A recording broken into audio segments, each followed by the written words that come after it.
अस्सलाम वालेकुम। कैसे हैं आप लोग? सारे खैरियत से हैं। मेरा नाम मेजर ज़ीशान अयूब रिटायर्ड है। इससे पहले भी मैं 3-4 जो है वो व्लॉग वीडियोस अपनी कर चुका हूँ आईएसएसबी में, क्योंकि आईएसएसबी से रिलेटेड जो है वो काफ़ी कॉल्स मुझे आती हैं बच्चों की कि हमें गाइडेंस दे दे। तो आई थॉट कि बेहतर है कि मैं वीडियोस कुछ जो है वो अपलोड कर दूँ, सो दैट आप जाके मेरे यूट्यूब चैनल पर जो है वो वीडियोस देख लें। इवन देन अगर फिर भी किसी ने कुछ पूछना हो तो ही मे कॉल मी, और वो जो है वो मुझसे पूछ सकते हैं। जैसे कि मैंने आप लोगों से पहले वीडियो पे भी वादा किया था कि आज का जो ये मैं व्लॉग है ये एक्सक्लूसिवली जो है वो साइकोलॉजिकल टेस्ट उसके बारे में होगा। देखें, practice makes a man perfect. Psychological test जो है ना वो ऐसे ही जाके नहीं हो जाते कि आपने वहाँ पर गए और अचानक से आपके जहन में एक स्टोरी आ गई और आपने लिख दिया, या वर्ड एसोसिएशन में जो है वो आपने कमाल करके रख दिया। ऐसे नहीं होता, इसके लिए प्रैक्टिस चाहिए होती है।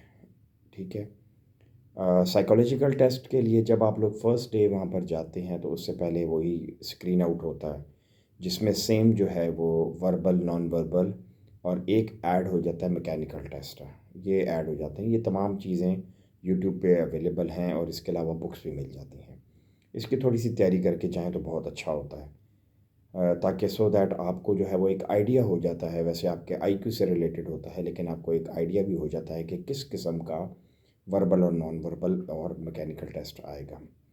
इनिशियल टेस्ट में और इसमें फ़र्क ये है कि इसमें थोड़ी तादाद बढ़ जाती है, टाइम में भी वही हो 30-35 मिनट्स। पहले अगर 80 हैं तो आप 100 करेंगे। तो इसमें थोड़ी सी क्वांटिटी जो है वो इनकी वर्बल, नॉन वर्बल की और मैकेनिकल टेस्ट जो कि नया होता है वो अराउंड कोई 40 to 45 आते हैं, और वर्बल, नॉन वर्बल थोड़े से जो हैं वो उनकी क्वांटिटी बढ़ जाती है। अगर पहले आपको 80-85 आ रहे थे तो अब 100 आएंगे, होते वही हैं। ठीक है। जब आप स्क्रीन आउट टेस्ट जो है वो पास कर लेते हैं तो उसके बाद आपको वहाँ 4 डेज़ रहना पड़ता है। आईएसएसबी सेंटर कोई भी है, जो भी है, गुजरांवाला, कोहाट है, कोयटा, एनीवन, कराची, तो आप फिर 4 डेज़ रहने के वहाँ मजाज हैं। सबसे पहला जो है ना और जो सबसे इम्पॉर्टेंट है वो है साइकोलॉजिकल टेस्ट। और मैं आपको ये बता दूं कि अराउंड 70 to 75% जो आपकी सिलेक्शन का दारोमदार है वो साइकोलॉजिकल टेस्ट पर है कि आपने वो कैसे अटेम्प्ट किया। साइकोलॉजिकल टेस्ट में सबसे पहले आते हैं वर्ड एसोसिएशन, जो कि 100 होते हैं।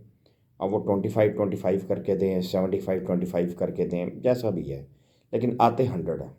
देखो, उसका अटेम्प्ट करने का तरीका बहुत आसान है। सबसे पहले तो ये है कि थोड़ा सा आप उसकी जो है वो कम से कम 10 to 15 डेज़ कुछ प्रैक्टिस करके जाएँ, और वो भी इसकी भी प्रैक्टिस के लिए भी अवेलेबल हैं मार्केट में। वर्ड्स मुख्तलिफ़ किस्म के उसमें वर्ड्स आते हैं। जैसे कि हमारे टाइम पर जब ये आए थे तो एक वर्ड था टॉलरेट। वो 2 बार आया था, रिपीट हुआ था, मुझे उसका जुमला नहीं आया। बाकी जो है वो मैंने 98 किए थे और मुझे पता इस तरह चला था। इसका मैं आपको एक हल भी और तरीका भी बता दूँ। जब भी साइकोलॉजिकल टेस्ट करें ना तो हमेशा एक साथ में ना जो सीरियल नंबर है उसमें उँगली रखा करें, और जो वर्ड्स हैं वो छोटे से छोटा बनाएं। फॉर एग्ज़ाम्पल, अगर वर्ड फर्स्ट में उसने लिखा है फादर, आप लिखें is a doctor, is a government servant. बस फादर लिखने की ज़रूरत नहीं है, क्योंकि वो ऑलरेडी जो उसके पास वर्ड जो आपको वो शो कर रहा है हर 10 सेकेंड्स के बाद, उसमें वो लिखा हुआ है। उसको पता है कि सीरियल नंबर 1 में फादर ही है। नेक्स्ट में अगर आ जाता है mother is a house wife, is a doctor, is a lady doctor, बस इससे ज़्यादा लंबा जुमला नहीं। क्यों? क्योंकि जब आप 25, 30, 50 जितना भी टाइम वो थोड़ा से वर्ड्स गुजारते हैं ना, वो जानबूझ के टाइम को थोड़ा कम कर देते हैं। फिर आपको 10 सेकंड्स नहीं मिलते, फिर 7 और 8 सेकंड्स होते हैं। और साइकोलॉजिकल टेस्ट के बारे में आपको मैं एक बड़ा क्लियर बता दूं कि अगर आपने 90 प्लस, ये हमारे टाइम पर होते थे, नहीं किए तो आप समझ लें आप उसमें फ़ेल हैं, और अगर आप उसमें फ़ेल हैं तो आप बाकियों में भी फ़ेल हैं। इसीलिए कोशिश ये करें कि कम से कम 95 और 100 के बीच जो है वो साइकोलॉजिकल टेस्ट अटेम्प्ट करें, और उसका एंड का आपको ये पता चलेगा कि ये याद रखिएगा कि वो पूरे के पूरे आपको 100 ही दिखाते हैं, वो कम नहीं दिखाते आपको, ना एक ज़्यादा तो ना एक कम। आपने जो है वो साथ में ऐसे उँगली रखनी है और वर्ड छोटे से छोटा लिखना है, और इसमें भी आपने कोशिश करनी है जो आपका बैकग्राउंड है उससे रिलेटेड लिखें। आप जब फॉर्म फिल करते हैं ना, ये फॉर्म फिल करना बहुत ध्यान वाला काम होता है। ठीक है। ख़ास तौर पे आपके मेरिट डिमेरिट्स हो गई, कोई अनफॉरगेटेबल इंसिडेंट हो गया, कोई वर्स्ट इंसिडेंट हो गया, ये इस तरह की तमाम चीज़ें। और मेरिट डिमेरिट्स किसी की भी हों, आपके फादर की पूछ रहे हैं, दोस्त की पूछ रहे हैं, भाई की पूछ रहे हैं, वो एक्चुअली में आपकी पूछ रहे हैं, वो उनके नहीं पूछ रहे हैं। और उसमें ये कोशिश करें कि जो मेरिट्स हैं वो बेशक 5 पूछ रहे हैं तो 6 लिख लें, लेकिन डीमेरिट्स अगर 5 पूछ रहे हैं तो 3 लिखें, 2 लिखें, इससे ज़्यादा ना लिखें। ठीक है, और थोड़ी सी डिटेल्स दें। मैं वादे का पाबंद हूँ, खाली ये नहीं लिखेंगे आप कि I keep my promise, that's all. आप उसको थोड़ा डिटेल में बताएं कि जब भी मुझे कहीं पर बुलाया जाता है किसी दावत में, फंक्शन में, तो मैं हमेशा टाइम पर कोशिश करता हूँ पहुँचने की, और बल्कि टाइम से 5 मिनट पहले पहुँच जाता हूँ। इस तरह थोड़ी सी आपने डिटेल्स देनी है। लेकिन डीमेरिट्स में आपने डिटेल्स नहीं देनी। डीमेरिट्स में आपने लिख लिया जी कि मेरी हैंड राइटिंग जो है वो अच्छी नहीं है, ठीक है, मैं मैथ्स में वीक हूँ, मैं कभी कभार अपनी जो है वो नमाज भूल जाता हूँ पढ़ना, या मैं थोड़ा उसमें सुस्त हूँ, बस इससे ज़्यादा लंबी चौड़ी नहीं। यही चीज़ें वो आपकी जो है वो इंटरव्यू में वो आपसे खोजेगा, पूछने की कोशिश करेगा। अच्छा, एकदम आपसे पूछ लेगा नमाज़ पढ़ते हैं, अगर आपने ऑलरेडी पहले लिखा है कि जी मैं नमाज का पाबंद हूँ, तो आप कहेंगे कि हाँ जी मैं पढ़ता हूँ, क्योंकि आप पाबंद हैं। लेकिन अगर आपने ये लिखा हुआ है कि जी मैं समटाइम्स, जैसे मैंने लिखा था अपनी डिमेरिट में, जी sometimes I miss my prayers, उस टाइम की बात है, नमाज में इतनी ज़्यादा वो नहीं थी रगबत। तो मैंने वो लिखा, और जब उसने मुझसे पूछा भी, मुझसे फाइनल इंटरव्यू में भी कोहार्ट में, जब कमांडेंट ने भी मुझसे पूछा था कि हाँ एकदम पूछा था नमाज पढ़ते हो, मैंने कहा जी मैं नहीं पढ़ता, तो सच बताएं। ठीक है, और मैं सेलेक्ट हो गया।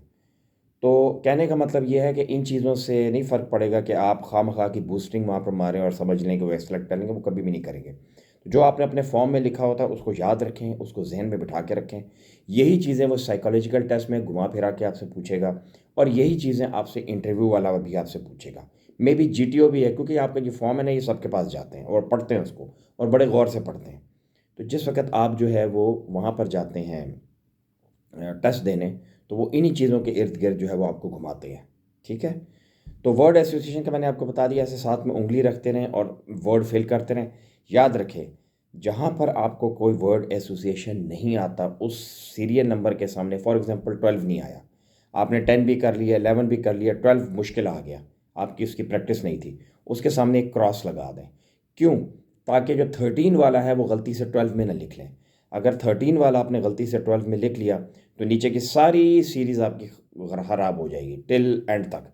उसने 100 पूरे किए होंगे तो आप 97 98 पे फिर रहे होंगे, और आप समझ रहे होंगे कि वो गलत है। वो नहीं गलत, आप गलत है। आपने कहीं बीच में जो है सीक्वेंस को जम्बल्ड अप कर दिया या गलत कर दिया है, तो यू आर फेलिंग। मैं साफ सी बात बता रहा हूँ। तो इसलिए बेहतर है कि आप इसकी थोड़ी प्रैक्टिस करके जाएं। और इसकी प्रैक्टिस में ये है कि आपके घर में कोई भी आपका भाई है, दोस्त है, एनीवन, वो एक वॉच ले ले और उसमें हर 10 सेकंड्स बाद एक जुमला आपको बताए, और आप उसकी प्रैक्टिस करें। और कोशिश ये करें कि छोटे से छोटा रखें। ठीक है, ये जैसे रियर है, keep your rear safe also, इतना लंबा नहीं, कीप योर रियर सेफ, बस, ज़्यादा लंबी बात नहीं, इतना ही आपके पास टाइम होता है। ठीक है, आप ज़ुरबिल मसल भी कुछ बीच में जो है वो चीज़ों में लिख सकती हैं, ईडियम्स भी लिख सकते हैं। जैसे किसी पर आ जाता है झूठ है, लाए, झूठ के पाँव नहीं होते। ठीक है, तो ये जो है वर्ड एसोसिएशन है। उसके बाद स्टोरीज़, देखें मैं स्टोरीज़ का आपको बड़ा क्लियर बता दूँ। आज भी उन्होंने एक पैटर्न रखा है, कभी गौर किया है, वो है ब्लैक एंड वाइट। दुनिया इतनी आगे निकल गई है, टेक्नोलॉजी इतनी बढ़ गई है, क्यों नहीं 3D रखा हुआ, क्यों नहीं उन्होंने कलर में रखा? क्योंकि वहाँ पर किसी भी एंगल से आप देखें तो हर बंदे को एक डिफरेंट पिक्चर नज़र आती है। मैं अगर जिस एंगल में बैठा हूँ, हो सकता है कि मुझे एक लड़का नज़र आ रहा हो, एक लड़की नज़र आ रही हो, एक बंदा बेड पे लेटा हुआ है, साथ ब्रीफकेस पड़ा हुआ है, कुछ इस तरह का। लेकिन वही तस्वीर किसी और एंगल से जो दूसरा लड़का कहीं बैठा हुआ है, उसको कुछ और नज़र आएगा। और इसका जो है वो मुझे तदराक ऐसे हुआ कि जो पहली स्टोरी थी मेरी, वो मैंने बड़ी ज़बरदस्त तैयार की हुई थी, और हमेशा अपनी पहली स्टोरी बहुत अच्छी तैयार करें। ठीक है, वो इस तरह था कि मैंने देखा कि जनाब जी एक ब्रिज है, उसमें धमाका हुआ हुआ है, ये वो। तो मैंने अपनी सबसे अच्छी एक स्टोरी जो है वो तैयार की भी थी कि फ़लाँ फ़लाँ कैप्टन था, और वो बड़ा एसएसजी था, कमांडो का था, और ये वो, उसने जाके वहाँ रेड किया, दुश्मन को नुकसान पहुँचाया, ये वो, और ज़िंदा वापस आ गया। शहीद नहीं करना है, गाज़ी बना के वापस लाना है, ताकि वो नेक्स्ट मिशन के लिए तैयार हो। ठीक है, शहादत नहीं चाहिए उनको, उनको गाज़ी चाहिए। तो आपने जो है वो मैंने इस तरह की स्टोरी लिखी। जब मैं वापस आया तो रूममेट जो मेरे वहाँ पर थे, उनसे मैंने पूछा, यार जो पहली स्टोरी थी तुमने उसमें क्या लिखा है? तो उसने मुझसे पूछा कि आपने क्या लिखा है? मैंने कहा जी मैंने तो ये लिखा है कि वो मुझे तो ये नज़र आ रहा था वो धमाका हुआ है और ये है वो है। तो अगला कहता, नहीं यार उसमें तो चिराग में से जिन निकल रहा था, मैंने तो जिन की स्टोरी लिखाई है। तो इससे मुझे ये आइडिया हुआ कि यार इसका मतलब है कि आज भी उन्होंने जो जो ब्लैक एंड वाइट में रखा हुआ है, इसके पीछे को मकसद है। ठीक है, और मकसद यही है कि वो हर एंगल से उन्होंने इस तरह का बनाया है, बंदे को एक डिफरेंट स्टोरी पिक्चर नज़र आती है। तो आपको उस पिक्चर पे नहीं जाना, वो जो मर्ज़ी शो हो रहा है आप उसको छोड़ दें। आपने कुछ बेहतरीन सी 7-8 जो है वो स्टोरीज़ तैयार करनी है, और उनमें से जो बेस्ट है वो सबसे पहले लिखनी है, जिसके शायद रिवर्स साइड पर आप नहीं लिखते। तो बेस्ट पिक्चर आपने सबसे जो है वो उसमें लिखनी है फर्स्ट में, जो आप सबसे बेहतर समझते हैं, और कोशिश ये करनी है कि 7-8 लाइनों से, सेंटेंसेस से ज़्यादा ना हो, और उसमें मैक्सिमम आपने अपनी क्वालिटीज़ डालनी है। करेजियस है, ब्रेव है, टाइम मैनेजमेंट, प्लानिंग, डिटर्मिनेशन वगैरह। वो मेरे ख्याल में 14-15 क्वालिटीज़ हैं, आईएसएसबी के प्रॉस्पेक्टस में भी लिखी हुई हैं। उन क्वालिटीज़ को आपने अपनी स्टोरीज़ के अंदर, अपनी वर्ड एसोसिएशन के अंदर, अपनी वहाँ पर इंटरव्यू के अंदर यूज़ करना है और दिखाना है कि जी मेरे अंदर ये क्वालिटीज़ हैं। अगर वो ये जज कर लेते हैं कि आपके अंदर वो क्वालिटीज़ हैं, तो वो आपको सिलेक्ट कर लेंगे, आप रिकमेंड हो जाएंगे। तो वर्ड एसोसिएशन आपने ऐसे करना है। और इसी तरह उसके बाद स्टोरीज़ मैंने आपको बता दी, इनकम्प्लीट स्टोरी, कुछ भी आता है आपने उस बंदे को घुमा फिरा के अपनी स्टोरी पर लेकर आना है, अपनी क्वालिटीज़ बतानी है, उसकी स्टोरी पर नहीं चलना, ठीक है? वरना वो आपको घुमा के रख देंगे। आपने ये नहीं सोचना कि यार मैं इसका क्या लिखूं, बस आपने कुछ अच्छी सी स्टोरीज़ तैयार करनी है और उन्हीं स्टोरीज़ को वहाँ लिख देना है, ठीक है? ये पहले से जब आप तैयार करके जाते हैं, तभी मैंने कहा ना कि practice makes a man perfect. ये पहले से आप तैयार करके जाएं, 6-7, 5-6 लाइनों से ज़्यादा मत लिखें। हर सेंटेंस में कम से कम 2-3 क्वालिटीज़ लाजमी डालें कि फ़लाँ था captain Kashif is was a very brave and courageous soldier, और ये किया, और प्लानिंग मैनेजमेंट उसने की, उसने ये किया, उसने पूरा एक प्लान करके जो है वो अपना पेश किया, और उसने ये बताया, मतलब टाइम मैनेजमेंट उसने रखी, ये वो। इस तरह की जब आप चीज़ें वर्ड्स उसमें डालते हैं, तो ये साइकोलॉजिकल बंदे के जो है वो, उसके साइकोलॉजिस्ट के जो है माइंड में ये चीज़ आती है कि बंदा जो है वो काबिल है और उसके अंदर ये क्वालिटीज़ मौजूद है, क्योंकि उसने आपको देखा नहीं होता, वो आपकी स्टोरी से जज करता है। हैंड राइटिंग का ख्याल रखिएगा, वैसे तो आप तेज़ ही लिखते हैं, लेकिन कोशिश करें थोड़ा सॉफ्ट हैंड करके रखें, ठीक है? और उसके बाद जो है इसमें नर्वस नहीं होना, परेशान नहीं होना है। अच्छा, ये वीलॉग जो है ना तो 2 में जाएगा, क्योंकि साइकोलॉजिकल टेस्ट ज़रा वो है, तो मैं इसको 2 जो है वो वीडियोस में कवर कर लूँगा। और स्टोरीज़ का आपने ये सारा लिखने के बाद जो है वो, अगर इससे रिलेटेड कोई भी चीज़ जो है वो आपसे जो है वो पूछी जाएगी वहाँ पर, तो अगर आपने ऑलरेडी पहले से उसको प्लान किया हुआ है, तैयार किया हुआ है, तो आपको आसानी होगी। अच्छा, ये बात ज़हन में रखिएगा कि साइकोलॉजिकल जो है वो बंदा आपसे ये नहीं पूछेगा कि जी मैंने तो वहाँ स्टोरी में ब्रीफ केस रखा था, तो यहाँ आपने स्टोरी में ब्रीफ केस नहीं डाला हुआ। मैंने तो स्टोरी में 2 बंदे लिखे हुए थे, तो आपने 3 क्यों लिखे? He is not going to ask this thing, ठीक है? वो सिर्फ़ और सिर्फ़ जो है वो आपसे जो है वो आपकी स्टोरी को देख के जज करेगा कि आपने वो क्वालिटीज़ जो हमने पूछी हैं वो नहीं है। दूसरा ये है कि नेगेटिव तरफ नहीं जाना। मैं सच बोलता हूँ, मैं झूठ नहीं बोलता, वर्ड एक ही है, बात एक ही जुमला हो रहा है। लेकिन वो आपसे ये कहेंगे जी आपने झूठ का वर्ड इस्तेमाल ही क्यों किया? ठीक है? ये ज़हन में रखिएगा। तो आपने झूठ का वर्ड इस्तेमाल नहीं करना, आपने ख़ुद अपनी तरफ से कोई नेगेटिव बात नहीं करनी, आपने पॉजिटिव ही रखना है, और उनको भी यही बताना है कि आप पॉजिटिव ही सोचते हैं। अपनी क्वालिटीज़ जो आपने ऑलरेडी उसमें लिखी हुई हैं, उनको जो है वो आपने कोशिश करना है कि इन सेंटेंसेस में डालना है कि जी मेरे अंदर वाक़ई ही जो है वो मैंने जो मेरिट्स लिखी हैं वो मौजूद हैं। इसी तरह अनफॉरगेटेबल इंसिडेंट है, कोई भी इंसिडेंट है, कोई ऐसा लिखें कि जो वाक़ई ही आपकी लाइफ में हुआ हो और आपको जो है वो याद हो। और आप किसी बेस का, जैसे आप किसी एयरफोर्स के उधर चले गए, बेस का विज़िट भी लिख सकते हैं कि मैं 9th-10th क्लास में था, गया, मुझे शौक़ हुआ, मुझे कहा था कि मैं भी जीडीपी पायलट बन जाऊँ, मिसाल दे रहा हूँ। या इस तरह का आप लिख सकते हैं। और उसमें जो है मैंने यूनिफ़ॉर्म में ऑफ़िसर्स देखे हैं, उनके रैंक्स बड़े अच्छे चमक रहे थे, कुछ इस तरह का। मेरा तो था कि मैंने चूँकि अपने कज़न की जो है वो पासिंग आउट अटेंड की थी, तो मैंने साल पहले ही, तो मैंने वही अनफॉरगेटेबल इंसिडेंट लिखा था। और उसको थोड़ा-सा मैंने डिटेल्स में लिख दिया था कि जैसे यूनिफ़ॉर्म में मुझे बड़े अट्रैक्ट किए वग़ैरह। और अभी हम ये वीडियो पहले यहाँ पर पहली जो है वो ख़त्म करते हैं, दूसरी वीडियो फिर मैं दोबारा अपलोड करता हूँ। थैंक यू, अस्सलाम वालेकुम।